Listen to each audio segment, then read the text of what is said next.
Welcome to Have a Chat. I'm Audrey Lynch. I'm Judy Logier. And I'm Veronique Arsenault. In this episode, we're taking the show out on the road, and we're going to be meeting various women who work in the field of New Brunswick politics. This is to mark International Women's Day, which is March 8th. And this event is now over 100 years old and celebrated in many countries.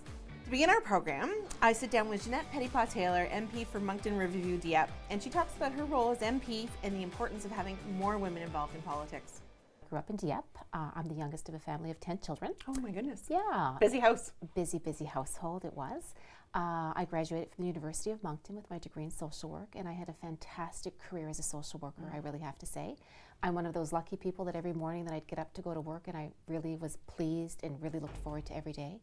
So when I entered politics, it's not because that I had enough of my job. I still really enjoyed my work. For 24 years almost, I worked at the RCMP in Moncton and coordinated the services for victims of crime. Must have been very heavy, though, being the coordinator for victim services for the RCMP. It really was, Yeah. but I said, many times people would say, you know, you've helped so many people in your career, but I gained so much through that job as well. I was privileged that I was able to accompany people through very difficult times, and I was fortunate and privileged to be a part of those moments with them. 2015 kind of rolled around, and what prompted you to let your name stand as a nomination contestant even? Yeah, well, I have to say, probably several years before the 2015 election, I was really disappointed with the direction that our government was going at the time. And I thought, if I want to affect change, I have to get involved. So when they called upon me to see if I would be interested in possibly being a candidate, I really gave it some serious consideration. And then from there, it was a family decision that my husband and I made. And I said, yeah, I'm going to do this. I had been approached a few years previous to that to run provincially. And I always say when I had received a phone call from some individuals in the community, my first response was, why are you getting in touch with me? Because I had never been involved in organized politics. Right. Never was a member of a party. And so when I said, why me? And they said, well, Ginette, and I said, like, I've never done politics before. And they said, Ginette, you've done politics all of your career. You've always moved, issues forward. So when they said that, I guess, yeah, in social work, you're always trying to influence good public policy, but perhaps not, as In that traditional sense, right? Correct, yeah. So I gave it some thought when the call came, when I was approached again by a few people. I thought, you know what, I'm going to do this. Little did I know what I was entering with respect to the nomination process, because people can ask you and say, geez, you'd be a great candidate, would you consider it? Yes. But we all know that you just don't become the candidate immediately. No, it's not very easy. No. And if you've never been involved in it and you don't even understand how it works, Exactly. I really had to start at ground zero and to make sure that I built my team and the rest of it. Nominations are definitely a whole world of their own. Yeah, and many people, unless you're involved in a party, you really don't understand the process that's involved. But the nomination process, I thought, was really, it was difficult. It really was. You really have to be focused. You have to be organized. And for myself, I really had to make sure that I just recruited some key people for the key positions that I needed. Right. And not being involved in politics before, I really had to kind of go in my networks and find the people that I knew, but they served me very well. So fast forward to October of 2015, and the election happened, and of course you were elected, and then you started out. So you were a rookie politician. Absolutely. with that whole overwhelming sense of politics in Ottawa and everything like that. How are you finding now, a year later? Has it impacted your family and the traveling back and forth, and just, I suppose your eyes have probably been open to what politics looks like in Canada. Well, it's been a very busy 15 months, I have to say. I knew that being a politician was going to be a busy lifestyle. I mean, I knew that getting into this. But I have to say, it's very, very busy. And I choose to be busy. I choose to be involved in my community. So when I get requests, if I'm available, I want to be there. I'm very fortunate that I have a husband who is very, very supportive. And sometimes he knows that date night means that we're going to a gala or that we're going to a dinner. But he's okay with that and he supports me. Entering politics is really a family decision. And if everyone's not on board, I'm not so sure how that would work. I'm fortunate that I have that support. The traveling back and forth for me is not that bad. Everything is relative, and I said there's many direct flights from Moncton to Ottawa, and even if they're not direct, I can get home usually, within a short period of time. Work-life balance can be a challenge sometimes, though, I have to say. You just want to be everywhere all the time, and there's a lot of work to be done in the riding, and there's a lot of work to be done in Ottawa as well. So just making sure that you have that balance is always really, really important and key. And you have to make sure that you take care of yourself as well. Your mental health, your personal health, your physical health really has to be a priority. Now, in the 2015 election, so we had 3 women elected in New Brunswick, which is fantastic. Absolutely. What were as a woman politician, have you found other challenges that you're not seeing your men colleagues go through the same thing? Well, I think there's sets of challenges for everyone, that's for sure. But yeah, absolutely, I would say that there were some challenges. And again, having not been involved in the party all that much beforehand, I certainly had some challenges. Just with respect, even going back to the nomination process, just recruiting some key people, to come and help you and to kind of build that team. Trying to recruit those key people for those key positions can be a bit of a challenge. I know for myself, coming from a social work background, the fundraising part of it wasn't always easy. A lot of my colleagues work in nonprofit sectors or social workers themselves, so they're not people that are going to make those $1,000 donations right away. So we had a lot of $50 donations, and when you have to raise a certain amount of money, it's difficult. You know. So I certainly had to make sure that I was well supported. Now, Ginette, why do you think it's so important to get women involved in politics? I think if we want to influence good public policy, we have to have many diverse opinions there and many different people around the table. To have good public policy, we need to have a government that's reflective of Canadians, not just women. We need women, we need men, we need younger politicians. Yes. We need immigrants. We need a vast, group of individuals around the table, and that's why it's really, really important to have more women present. Also, if we want to have more women involved, we have to mentor more women, and young women have to see women, in these positions. I know presently we have a lot of volunteers that have signed up to volunteer with our association, with our party, and a lot of young women, because they really like the buzz, they like being involved, and they can dream and they know that they can be whatever they want to be. But we need to be their mentors, we need to be their role models. So it's really, really important. And to have 1 or 2 women around the table is not enough. If we want to have our voices heard, we need to be there, and we need to be there in numbers. It's interesting when you look at, getting women involved in politics, running as candidates or even in leadership positions in politics in general. It takes on average an ask of 15 times to get a woman to put their name forward, whereas in general, and that's not in every case, but in general for men, they either tend to do it themselves or it takes 1 or 2 conversations to get them eager and ready to go. Absolutely, because when I decided to run, at first I was thinking, well, why shouldn't I run? Like, geez, I don't have that experience, and I've never debated in the House, and I've never done this, that, and the other thing. But then I stopped and thought of all of the qualities that I had. But many men don't think of that. They just plow ahead. They just plow ahead, and good for them. You know what I mean? We need to kind of, develop that instinct as well. But again, we need to have more women around those tables. And we need to have those honest conversations with women as well. Kind of what are the challenges, what are the opportunities, and how can we better support each other as women as well. Now, you were the chairwoman for the New Brunswick Advisory for the Status of Women. You must have seen a lot of that. It is that mentor piece that's missing. It is that leadership piece that's missing. And so how do you get around that? What were the discussions around the table for the council? We were actively involved in this portfolio, actually, because again, at the time, we wanted to increase the numbers of women candidates. So what we did at that time, we would organize campaign colleges. Now they're very common, it seems, but back then, in 2005, 2006, 2007, it really wasn't something that we heard of a whole lot, especially in the province here. So organizing those types of campaign colleges were really, really helpful. And that's when we were able to have those good conversations with women candidates. And again, to provide them with training with respect to fundraising, how to build a team, what do you need, what's the nomination process all about, what's your key message? What do you do when you've been elected or before you're elected, but also after you're elected? So all of those types of conversations were really helpful.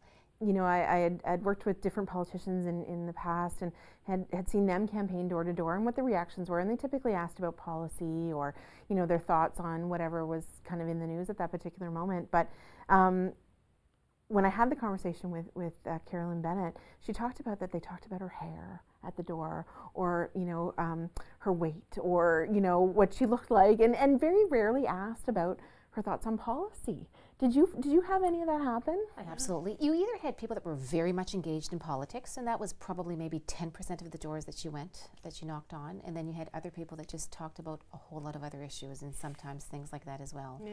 You don't look the same as you look in the poster, and just things like that. Yes, yeah. Or your age, or whatever the case may be. So yeah, it's very, very different. That summer we knocked on 43,000 doors. That's incredible. But it was the funnest part. I mean, I was never a politician before, but I really, really enjoyed doing the door-to-door and just connecting with citizens. And really, the community really appreciated having, just a few minutes of your time. And that you took the effort, made the effort to be there. So it was really fantastic.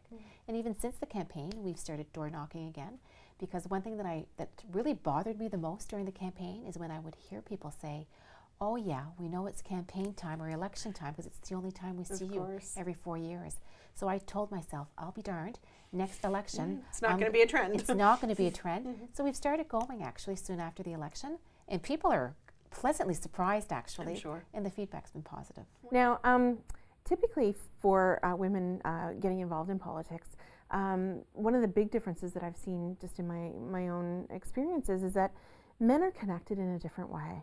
They have those networks from the time that they're very young, whether they through their families and they're different networks. We as women have networks as well, but they tend to be social networks. So we volunteer in clubs or we volunteer on committees, whereas men tend to build those hard networks where they're actually people that will come out and support other men that will come out and support in an election campaign. So how do we overcome that as a woman? Well, I think, again, it's just getting involved in different networks as well. But I don't think we have to do everything the same as men.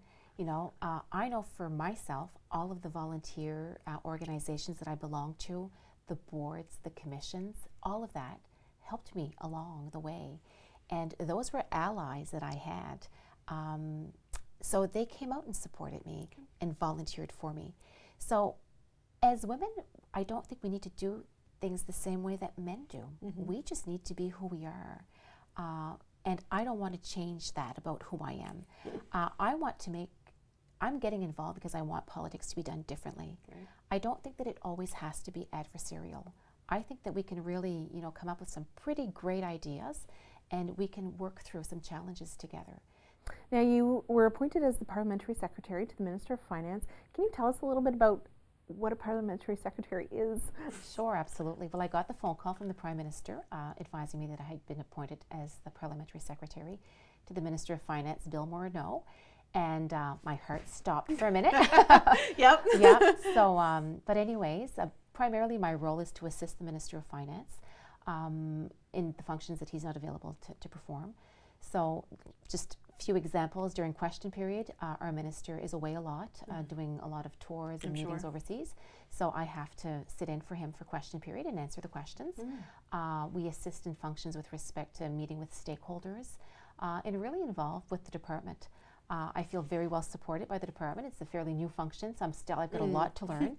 But it's truly an honor to have that the Prime Minister put his faith and confidence in me. Now, as we think about getting young women involved in politics, and you sit as a fantastic role model for them, what kind of advice could you give to a young woman or any woman really that wants to be involved with any kind of any politics, whether it be municipal, provincial, or federal? I think the best advice that I could give them is to follow their passion.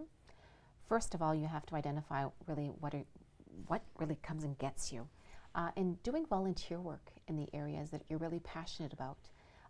If you would have asked me 25 years ago about, do you think that you'll ever become a politician one day? That wasn't in my roadmap at all. I wasn't even thinking of that. But I always followed my passion, and my passion always allowed me to influence good public policy and to affect change. So for young women, follow your passion, volunteer in your community, get to know your community very, very well. Now, you're still very active in your community and very busy, even though you've got a very busy week when you're in Ottawa. You come home and there's still so much to do. Tell me a little bit about what your constituency life looks like here. Sure. I try to come home every Friday night at midnight. Usually that's when I arrive. And usually on Saturdays and Sundays until I leave again, we've got a weekend that's filled with activities, and my husband usually comes with me. So it's date night or date day, I tell him. Yeah. But no, I really try to make sure that I'm engaged because I don't want to stay in the Ottawa bubble. You know, when we're in Ottawa, we hear and we're debating different bills, and we're stuck there. Right. And we're just a group of people that are always talking about the same issues. But it's important to come to your riding to kind of get a sense of what are your constituents thinking and feeling about what we're doing in Ottawa. So so during a typical weekend for us, oftentimes we'll be going to the market, usually on Saturday morning. It's either Moncton or Dieppe. We usually rotate. And you meet tons of people there as well, which is fantastic. And then from there, depending on the week, there's always lots of activities that are going on, either carnivals or festivals or fundraising dinners. And I try to network with just different types of communities. With respect to the University of Moncton, we have a big multicultural group there as well. Our community, we have a lot of international students that study in Moncton. So I like to connect with those young students as well, and just to kind of find out what's going on, what are their issues, what are their challenges. We deal with a lot of immigration files as Moncton as well. So when they see me there, they're feeling very comfortable to come and see us at the office. And I want to make sure that people know that as an MP, I'm very accessible. Just because that I'm the Member of Parliament, nothing has changed. Our office is always open, and we have a busy office in Moncton. And I really sense that people feel comfortable and they feel at ease coming to see us. So I really try to make sure that I kind of get the sense of what are the priorities in my riding, so then from there I can bring that back to Ottawa when I'm there. So no, it's fantastic. I say I'm privileged to be the Member of Parliament, and I really want to make sure that I represent my constituency well. Do you have one moment that you look back on and think, oh my goodness, that was a moment of a lifetime, or a favorite experience that you've had since you became the Member of Parliament? Probably a few. One of the events that I just really, every time that I attend, that is just really moving to me is the citizenship ceremonies in the area. I never even thought that it would affect me that way, but it's just such a privilege to be there. And the last one that I attended, there was actually a few citizens that received their citizenship. There were people that our office helped them get to it. And they were just on the stage and they were just crying. Of course. It's just so moving. So that to me was, really, it's always really, really special. And also there's a family that we had worked with before Christmas that were facing a possible deportation because their papers had been expired. And it really wasn't looking good. So we had asked the minister to intervene, and just before Christmas we received word that they were able to stay in Canada for an extra 2 years to get their paperwork completed. And I have to say, when I made that phone call to tell that father and his family that they were able to stay in Canada, you just bottle that energy. And the funny part, we had an open house shortly after that just to welcome our constituents to come and say hi. And didn't that family arrive, and his little daughter was there. So those are the types of moments that are just, they're great. They're very, very special. And the days aren't always that positive. There's some days that, the outcomes aren't always, like that. But when those events do occur, like I said, to me, I just bottle that energy just for the rough days. How do you handle those rough days when you can't help, or when you can't get something done that you worked so hard on? The same way that I handled it at Victim Services.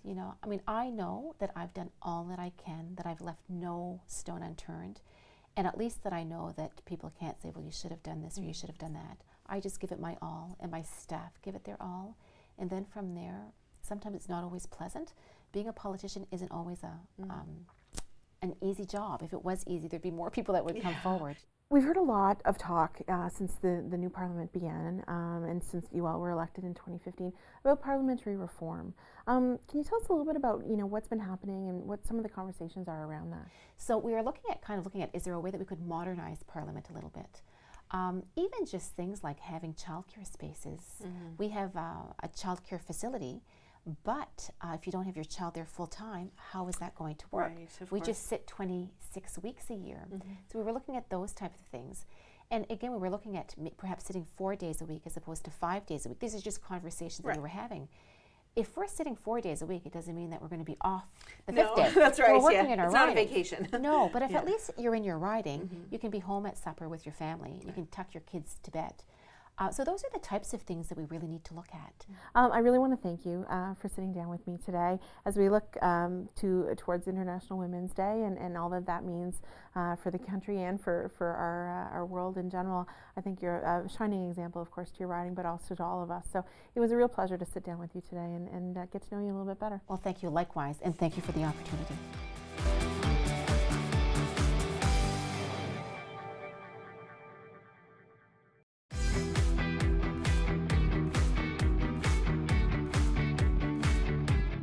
We return now to have a chat.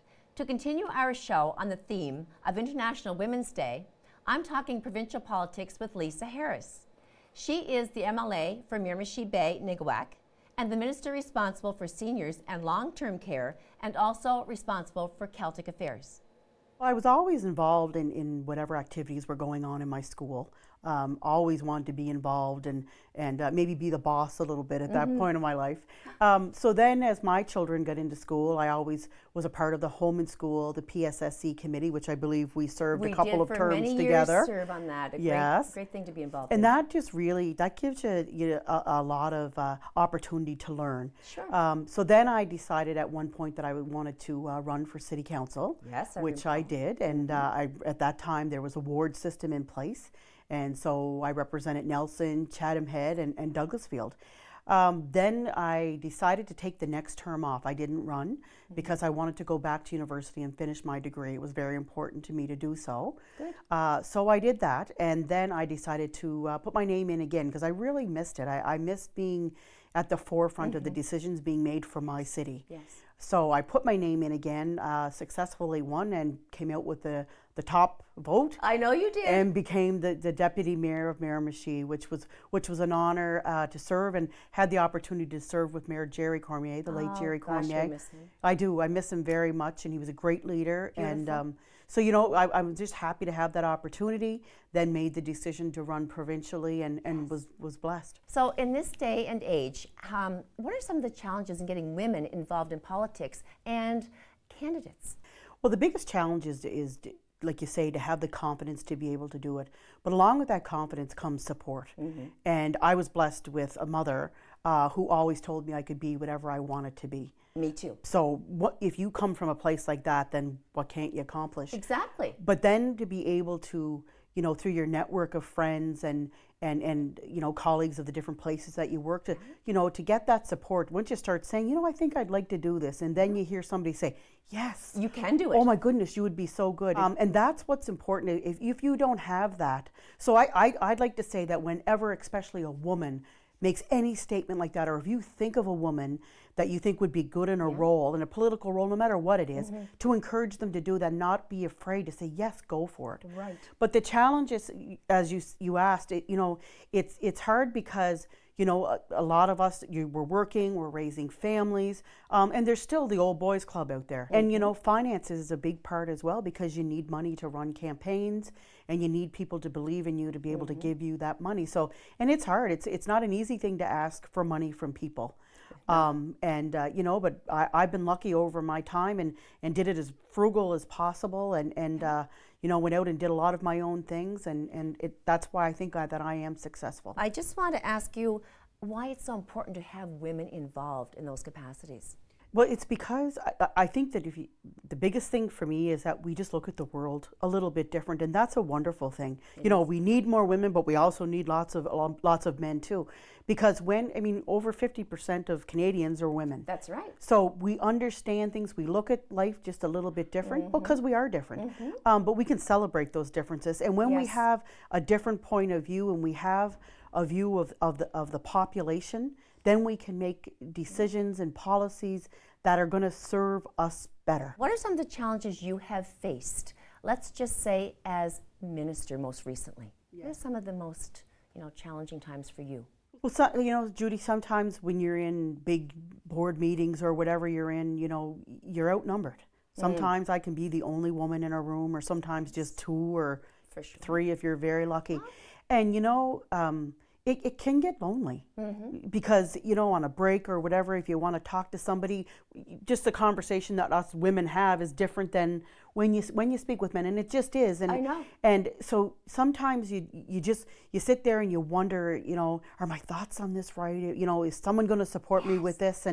And because we think differently, you can almost know that if there's other women in the room, somehow together You can bounce it off one another. you can bounce it off, and you Totally. come to make sense of it all, Right. and you can move things forward. Yeah. So that's hard. But you know, sometimes that, you know, you get into places where you're not valued, and that you need to jump in. I mean, We've all been there. yes, and I mean, as I was also, previous to being minister, was a deputy speaker. Yes, you were. And really had a rough time with some of the other people on the other members, and you know, with their cat calls and with their, you know, the way of trying to say, well, you know, you only got here for this Subtle reason or for that put-downs, reason. Sometimes subtle, sometimes blatant. Yeah, and you know, almost like, you know, you and I have a connection when you're in the chair.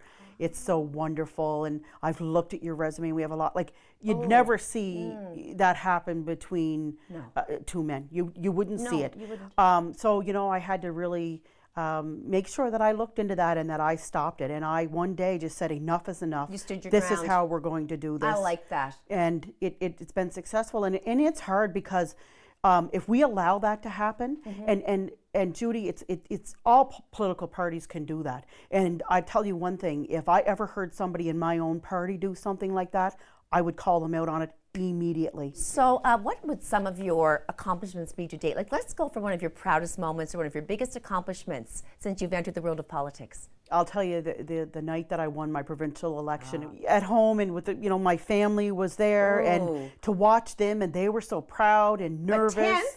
Judy, like when people would ask me, and I didn't want to be braggy, but I just believed in myself so much in my message that when people would say, well, you know, how do you think you're going to win? I would look at them and I'd say yes, and they would say, by what percentage? And I'd say, do you want me to tell you the truth, or do you want me to tell you something else? And they'd say the truth, and I would say 100%.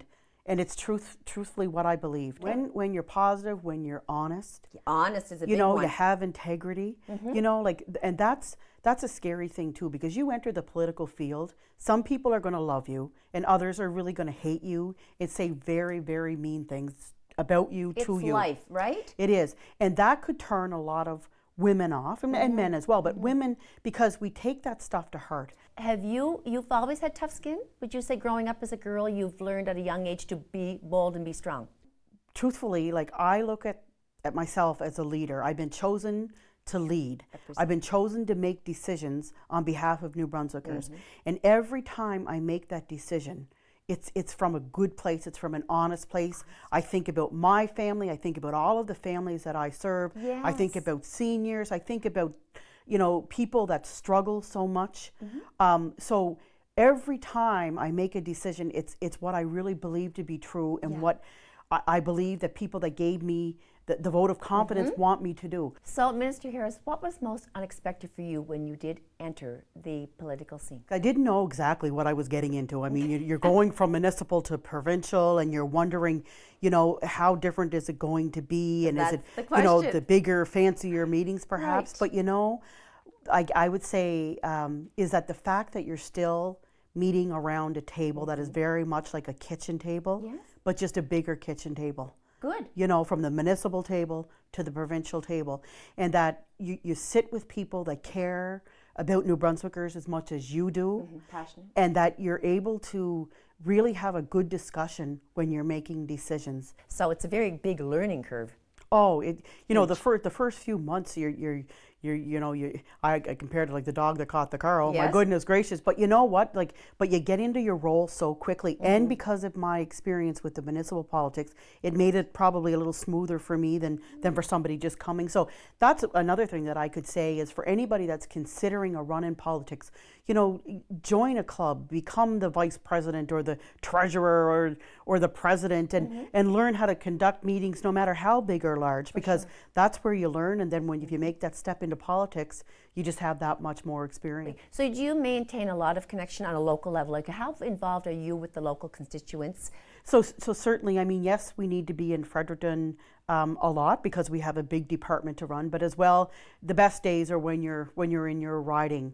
You know, whether I'm in Sunny Corner or I'm in Beaverbrook or I'm in Nagawac or I'm in Tabas and Tack, and you know, every you know, group that gets together, you know, the Chamber of Commerce or the firefighters or the rinks or whatever I can possibly go to. I go to every event that I can go to. And I love to go, I love to listen, I love to meet people, and people, you know, are very honest and they tell you what they like, what they don't like, but they also give you advice. And everywhere you go, people want to stop you, and they either have a complaint or maybe a hug's fine, but if they want to sit and talk for quite a long time, you have a busy agenda. It's to mix it up and try to spread yourself out. Must be a little bit daunting at times. Sometimes it is when you're busy, right? But I know when I'm going to the grocery store or I'm going somewhere, I make sure I give myself enough time to do that because I know what's going to happen. And I encourage that too because I love to talk. I love to know what's happening, right? So you know what it's like when you and I meet, we're going to talk no matter what's going on. And you know what? I'm just like, it's so great. And I know that that's what I signed up for. And you're excited looking about it. I am because I knew that going in. And so I don't look at that as a negative thing at all. Yeah. And if I'm in a big rush, I say, look, I got to go here, but listen, I'll get back to you. Give me a call, come into the office, and we'll sit down and talk. So, you know, I'm very open to that, and I enjoy that, and that's what feeds me and keeps me going. You're a people person. International Women's Day, which is March 8th, and the theme, Be Bold for Change. Are there any thoughts you'd like to give on that topic?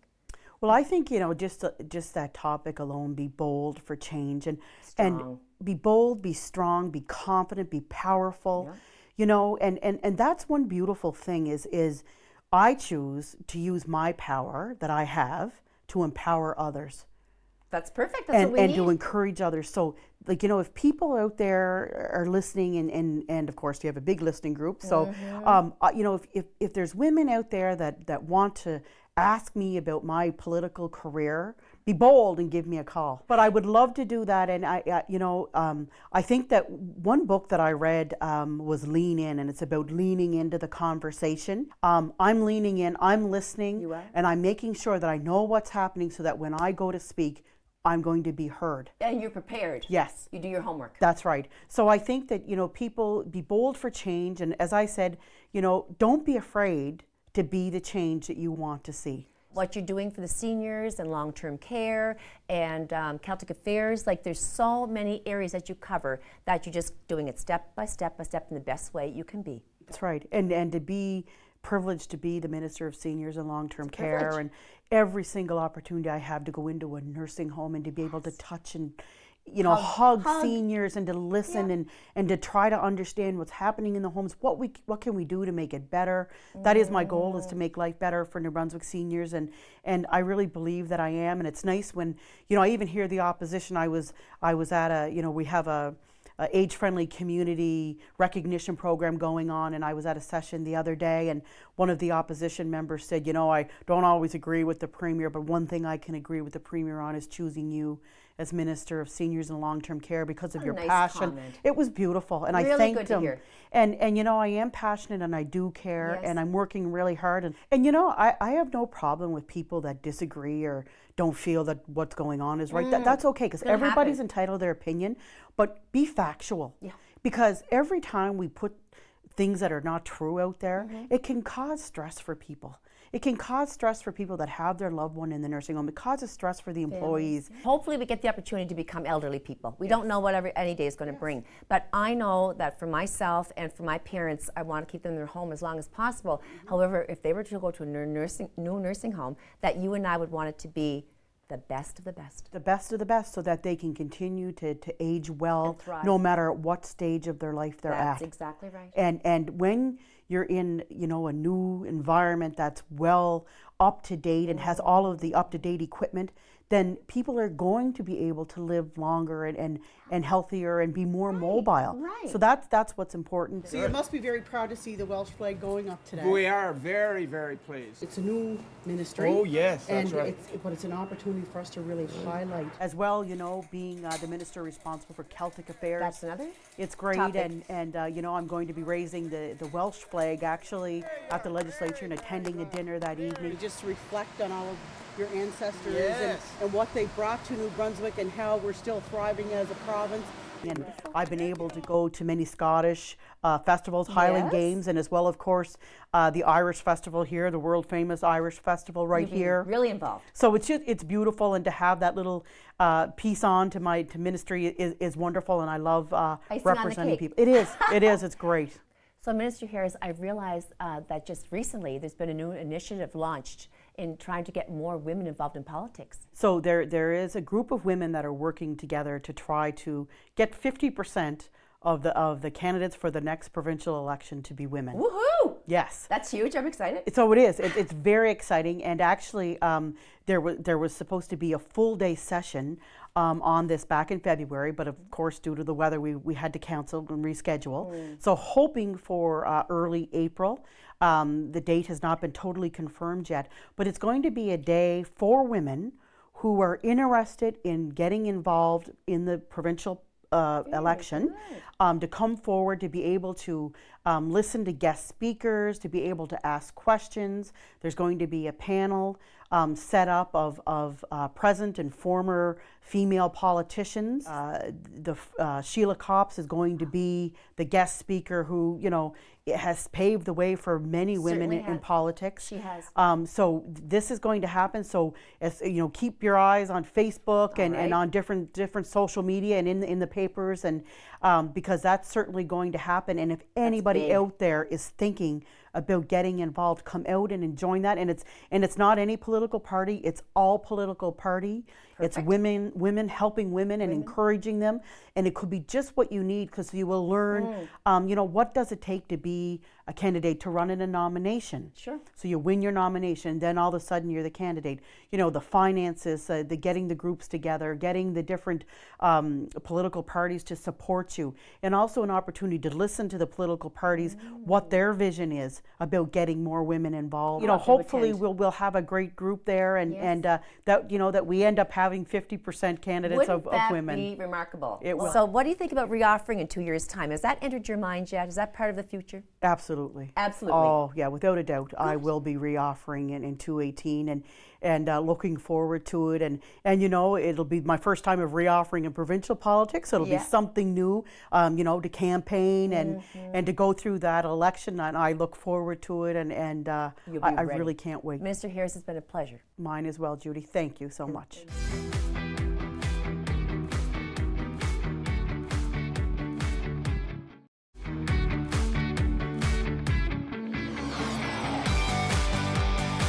We return to Have a Chat. I'm Audrey Lynch. I'm Judy Loge. And I'm Verity Garceau. In our final part of the show, I talk municipal politics with Miramichi Councillor Tara Ross Robinson and former City Councillor Joan Cripps. I was born in Logieville, and I was the second oldest of 10. So I learned at a very young age about values, and honesty was our number one, hard work, and giving to others. And I graduated from the old grammar school in Chatham. There's the district office now. And then I went on to St. John General Hospital, where I took my RN nursing 3-year program. And I was hired there for 2 years in the emergency department. I came home for Christmas break, and I didn't have to look for a job. They called me. The sister called me and said, would you stay home and go to work for us? So I decided to do that because there were a lot of younger ones at home, and I felt I should support the family. So I was hired there, and I went on to work as an RN in the emergency department for 30 years. And the last 10 years of my nursing career, I was the infection control regional coordinator. And Tara, can you tell us a little bit about yourself? I was born and raised in Logieville as well. Went through the school system, graduated, and went off to university in Fredericton at St. Thomas. Then I moved back home shortly after that, and where I got a job at the provincial jail, and I've been working there for over 20 years. And I am currently married with 2 young children still at home. Well, not that young anymore, I suppose. 2 teenage children at home. And very busy in the community, busy with home life, and busy with council. Councillor Ross Robinson. Thank you, Your Worship. I had a busy month. Only a couple of points to highlight. I'm on the board of directors for the Miramichi Sports Wall of Fame, along with Suzanne Waters. So can you tell me a little bit about how you got involved or why you got involved in politics, Joan? Being an emergency room nurse, you meet a lot of people and you listen to a lot of problems and you know a lot of issues that are taking place in the community. One night, I worked a lot of 4 to 12, so one night I was walking home at 1 o'clock in the morning after a heavy shift, and people were saying, why don't you run for council? Why don't you run for council? And I thought about it and thought about it. Finally, I said to myself, oh, I'll try it. So I ran for council for the first time in the town of Chatham, and I ended up with the most votes, and I became the deputy mayor. So the second term I ran again, and I came in with second most votes, but I was voted 6-2 for deputy mayor again. There was a little bit of controversy there, but anyway, it was legal. So then we became a city, and they amalgamated. So I didn't run again for council, but I did run at one time for the PC party against Minister Fraser. Okay. And him and I had been friends for years, and really, you know, I still have great admiration for him as a person, and he for myself. So I wasn't successful there, but the 2 times I ran for City Council, 2008 and the 2012, I was very successful. So Tara, what about you now? You're fairly new in the political world, and so what was the reason why you jumped in and decided to run for council here in Miramichi? I knew since I was a teenager that I would be involved in politics or municipal politics at some point in time. While in junior high and high school, I was always on student council, and I like to be involved in the decision-making process, and I don't like to sit on the sidelines and wait for things to happen. I like to be part of the group that makes things happen. So for me to be involved at this point in time in my life, it was a decision to wait until our kids were old enough so I would have more time to dedicate to being involved in municipal politics. So now that the kids are teenagers, I have a little bit more free time, not a whole lot, but so the timing was right. It was just a matter of time for me. Now, Joan, you go a little farther back with starting with politics, which I would think back then was even more challenging than it is today, being a female in this field. What would you say were some of the challenges for you back then? It was very rare to be elected as a female. Yes. It was dominated by the male population, of course. And I was the first female that was ever elected as deputy mayor to the town of Chatham. Okay. And at Miramichi at that time, because all the Newcastle councillors were all male. And in that council, there was 2 other females. So there was 3 on this town of Chatham council. So it was quite a challenge.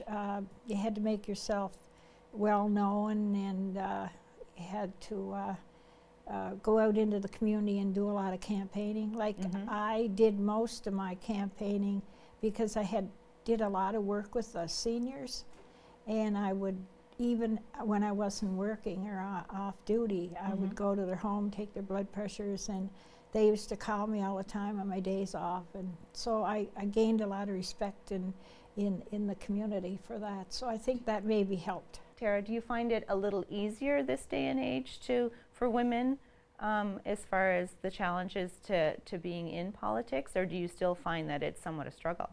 I wouldn't say that it's a struggle. I think at this point in time, in this day and age, to use your term, things have changed, and people like Joan have paved the trail, paved the way for the rest of us. The challenge for women today is no different than it was in the past, where women put their families first and put their husbands first and put their everything first before themselves, and so it's a matter of time. They don't have the time to dedicate to the things that they want to do because they have all the obligations. For my case in particular, I waited until the children were older so I knew I could have that time, because I didn't want to take away from my time with the family. Exactly. So again, people like Joan and other women that have been involved in politics have really made it much easier for those of us coming through today. About getting women more involved in politics, what are some of the things you think that we can do so that it would encourage women to do so? Okay, there's a group out there called Equal Voice, which was, there's 9 provinces in Canada that are involved in it, and New Brunswick is involved since 2009. And they have a lot of information out there that is available now for the young women who want to get involved. And there's like Twitter, we all know about Twitter, Yes. through email and computer programs and that. There's lots of information out there, and they're a great group for encouragement. They have a board of directors, and on the board of directors are very knowledgeable women. And so they're there for any information that they might want to gather. But I think they need encouragement from all types of government. Exactly. And they should support the young people. Like, doesn't matter what the party is, they should be pushing for the women.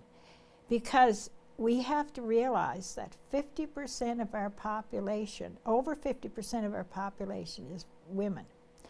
And only 25% of our population are in politics in Canada. It was one of the lowest percentages of even Africa and those type of countries.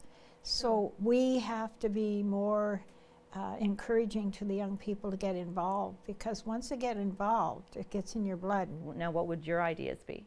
Well, to Joan's point, a lot of she covered a lot of very important issues. I think we as parents and we as influential people in the community, we need to encourage all of our children, boys and girls, but girls especially, to follow their dreams and follow their goals, not allow for any obstacles to stop them from what they dream or aspire to do. Now, what about some things that you might have come across that you didn't expect when it came to being in politics? Was there anything that surprised you when you jumped in and decided to take that on? I can't recall anything specific, but the last council, like as a town councillor, I didn't encounter too many difficulties. But when we got into the city council, I found that one of the challenges was the hiring process, because of how it's done. Right. And there was only a couple of incidents that people called and really raked me over the coals. But anyhow, and it was even more difficult because it was a relative. Right. So you have to be Nonpartisan. nonpartisan when it comes to that. And they don't understand the process that the names are brought forth to council, and that individual's name was never brought forth on the hiring part. So to this day, that relative doesn't speak to me, which is not, like, it leaves kind of a sour taste in your mouth, because really I had to declare a conflict, number one. Right. And the name never came forth. So the name that came forth to council was the people that they hired. So I think it's done in a fair and honest manner, really. You have to have a pretty thick skin, I think, if this is something you're going to want to jump into, because, like you said, you have a relative that no longer speaks to you, or you have to be able to listen to things along the lines of, not everybody's going to agree with your thoughts and your point of views. How did you, Tara? How do you think you're going to handle those things when they crop up, if they haven't already? Oh, they have. But it's no different than life. Okay. You know, you have your group of friends or your family, and you discuss issues of the day or plans or whatever it is that you're discussing. Not everybody is always in agreement. And you have to articulate your thoughts and feelings on the matter, and at the same time you have to listen to theirs. And at the end of the day, I am an elected official, and I make my decision based on my research and my thought process on the whole thing, and make my decision known. There's no fight at the table to make sure everybody believes and feels the same way that you feel. Everybody at that table is entitled to their own opinion.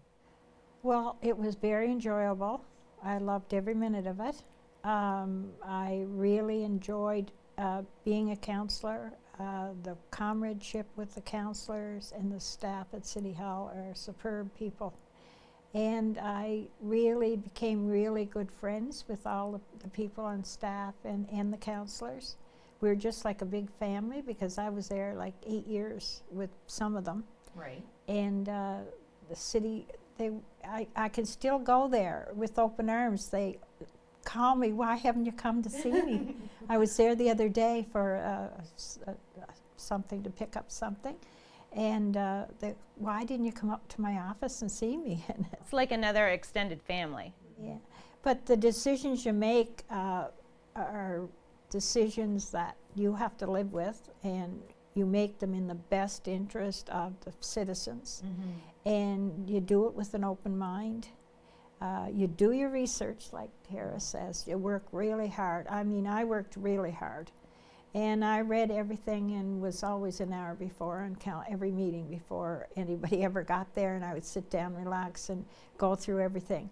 And if I didn't agree with something, I had a reason why, and it was never against somebody to disagree. Not personally. But sometimes some councillors took it as a personal thing, and but I never did. I felt I was very open-minded, and I loved all the people I met. I belonged to so many groups and organizations, like the Chamber of Commerce. I really enjoyed that for 4 years. I was on And I the would imagine it helped with all your children, that you had how many? 7 and 7. 14. To see their mother go and do this and be that, I mean, that alone would have encouraged them to go and be successful in their life as well. Yeah, like I belonged to the Chamber through the appointment by the mayor, who was a wonderful man, Mr. Cormier. And I was on the multicultural. Well, I was on the multicultural way back when I was in the Chatham Council. I was appointed then, and then the last 8 years from the city I was on there, so I was there a long time. And they wanted me to go back on the board for another 2 terms, and I'm trying to cut back. So you don't regret a minute? I don't regret any of it, and I wish I had got back in, but I didn't. And I think the good Lord up there was saying she's had enough. Get her out of there. Take a break. Time for her to get out of there and let some young people in there. But anyway, I still think I could have contributed with my experience, because I wasn't a person that sat back and looked at in the past. I always looked to the future. So a lot of benefits can come from sitting on council and being able to see all these different projects throughout the city that come to the table, to actually follow through with that. And now some of those things you're not actually going to be able to sit in and be able to see all of You that. did a lot of So you work miss on it, and it was kind of disappointing that you won't be there for the finished for product. the finished product. And another thing that I was on was the senior citizens, the new seniors home. I know that's going to be very. Those are some big projects that are here in That's Miramichi going to go that's forward, and I have great faith in the government, what they're going to do about that. I was on that Yeah. committee. Well, Tara, I'd like to ask you, do you have one piece of advice for any young woman who is contemplating the idea of maybe getting involved in politics? Just go for it. Go for it. Just go for it. Yeah. There's nothing holding you back. Any woman can do this. Any woman is as good as any man. Economic And success is, there's measured lots in of public room eye on the by the big field box for all of retail. us to play. And while we're making And strides in if that it's in your area, heart and you it's, desire to get involved and you feel that you could bring something to the table, then go for it. So in the next municipal election, what do you think? Is this something that you would carry on and run again? Oh, definitely. I am thoroughly enjoying my experience on council right now. To Joan's point earlier, the camaraderie with the people at the table and the staff at City Hall, it's a real fulfilling experience, and I'm enjoying it very well. We are working on some great projects, and most of these projects will take longer than the 3 years we have left on this mandate, and I will most certainly be offering again in the next municipal election. So what about you, Joan? You were saying that you wish you were still sitting on council right now to see these projects through. Is that something that maybe you would be interested in doing in the future? I think that age is a factor, and I will not be reoffering. Is there anything in particular that you're working on that you're excited about and looking forward to maybe pushing through and seeing it done? I do have a couple of irons in the fire, not a whole lot that I can talk about openly right now, but I am on the Economic Development and Tourism Committee, and we do have some projects that we're looking at that could possibly make big changes for this river, and I'm very much looking forward to working through that entire project.